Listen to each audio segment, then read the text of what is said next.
the kitchen, and today we're going to make the classic shepherd's pie.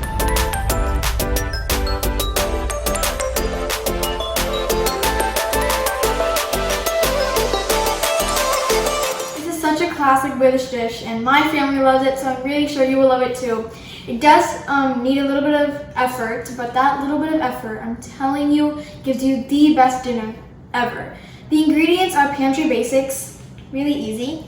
You're going to need some mixed vegetables, extra virgin olive oil, salt, red wine, ground pepper, red onion, rosemary, parsley, or garlic, all-purpose flour, water, tomato paste, and some ground beef. Let's go to the stove and we can go to the next step. Okay, so my pan is nice and hot. It's on medium-high heat right now. I'm going to take some extra virgin olive oil and just put that. My beef is pretty lean, so I'm going to add some, a decent amount of oil. I'm going to add my red onion. Okay, hot. Now I'm going to saute these for about 5 minutes, stirring occasionally, or until you don't want to develop color, you're just looking for it to be softer, for sure. I'm going to add my ground beef. If you have ground lamb, you can add that too. Traditionally, they do that as well. So, but I feel like ground beef is more available near us anyway.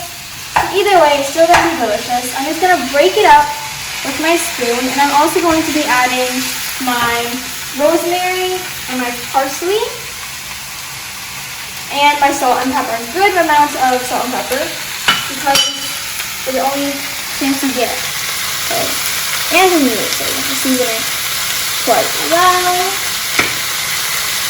And then we can move on. Cook this for about 6 to 8 minutes or until the beef is brown. There are some pink bits, but it's going in the oven, so it's fine.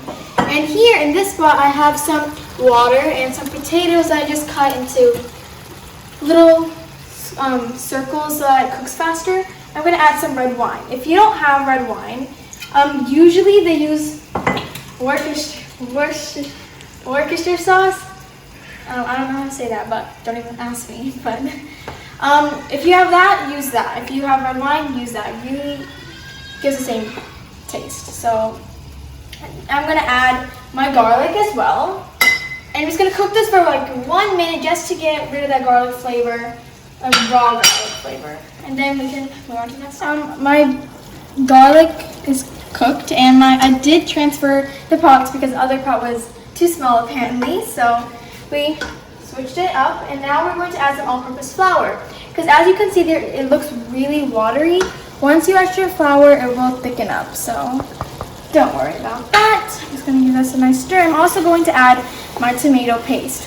Now, I made my own tomato paste because I didn't have it on hand, but all I did was I boiled 2 tomatoes and I toasted a few times in the blender.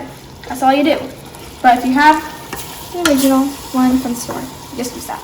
So I'm just going to cook this until there's no more flour or any tomato chunks. And okay, so I add my flour. You can see how much it thickened up. Like I said, flour is a thickening agent, so just keep that in mind. I'm going to add my mixed vegetables and my water. If you have beef broth, use that. I didn't have beef broth on hand, so I'm just using water, but if you have beef broth, that's what you can use. So, and I'm going to let this come to a boil.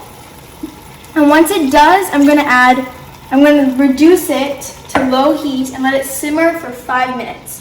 And then we can just set that aside and we can work on the mashed potatoes. Potatoes are fully cooked, and my beef situation is I turn off the heat, I'm setting that aside. It's going to mash my potatoes, and then we can add all the milk and the cream and the butter to make it mashed potatoes.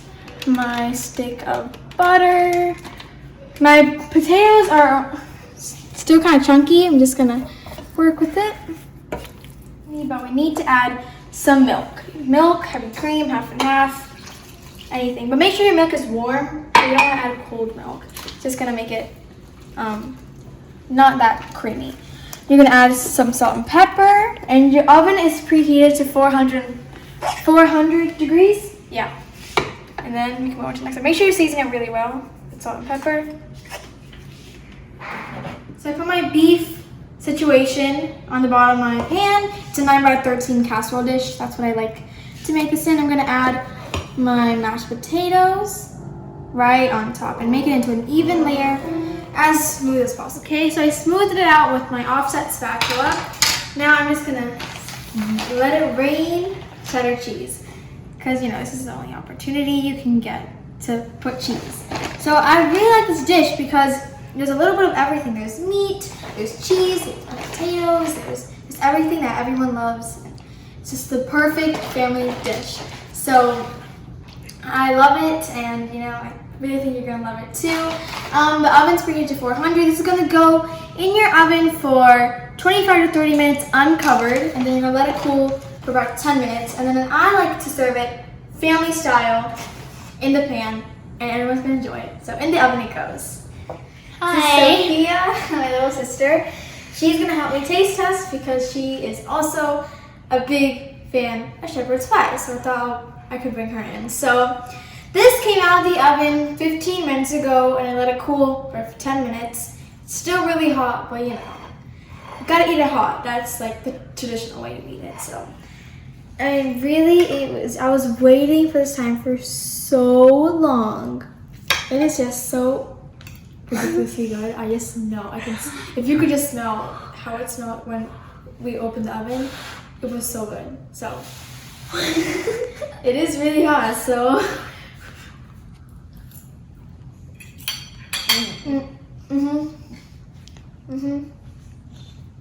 it's so good. That is all you need on a summer day. A good, warm shepherd's pie right out of the oven for your family. It is so good. Crispy topping from cheese. It is comfort food. I hope you enjoy spending time with us, and I'll see you in the next one. Bye. Bye.